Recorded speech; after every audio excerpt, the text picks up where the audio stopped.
pour prédimensionner les murs de soutènement et la hauteur ici de votre étalage. D'ici jusqu'ici à la fin de la fondation, c'est la donnée que vous devez nécessairement avoir de prime abord pour arriver à prédimensionner votre mur de soutènement et avoir les dimensions à l'amont et les dimensions de votre semelle ici.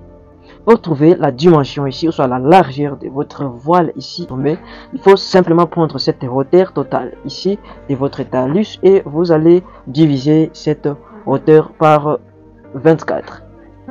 Voilà la première dimension. Et, nous allons aussi traiter cet exemple ici pour une meilleure compréhension. Pour trouver alors la dimension ici, soit la hauteur de votre semelle, il ne suffit que de prendre la hauteur totale de votre talus et vous la divisez par 12. Cette dimension d'ici jusqu'ici varie entre la hauteur du talus sur 8 à la hauteur du talus sur 5.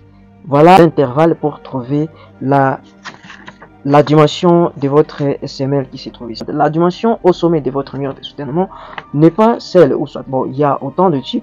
Cette dimension peut être compatible avec celle qui se trouve ici en bas, ou soit la dimension ici peut varier. Alors, c'est pour prendre la hauteur totale de votre talus et vous divisez par 12. Voilà, lorsque vous aurez appliqué ce genre de formule, directement, vous allez arriver à prédimensionner votre mur de soutènement. Voici l'exemple alors. Lorsque on me donne la hauteur du talus de 6 mètres, pour trouver la dimension ici, en amont de mon voile, il suffit simplement de prendre ici h divisé par 24 et je vais donc faire 6 divisé par 24 et je vais trouver 25 cm. Ah, la hauteur c'est 1 mètre, donc je vais prendre 600 divisé par 24 et trouver 25 cm.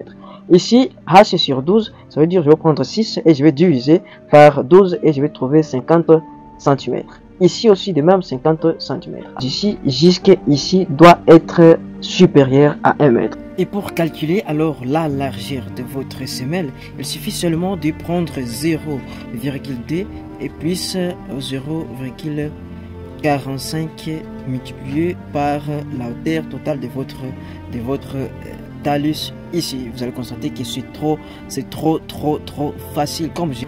Si cette vidéo vous a plu, j'espère que vous avez déjà appris plusieurs choses, plusieurs leçons de génie civil à travers la chaîne Construire avec précision. Je vous recommande de vous abonner massivement, chers amis. Merci beaucoup d'ailleurs pour ces 10 500 et plus d'abonnés, c'est énorme. Vous me donnez du courage toujours de pouvoir publier mes vidéos.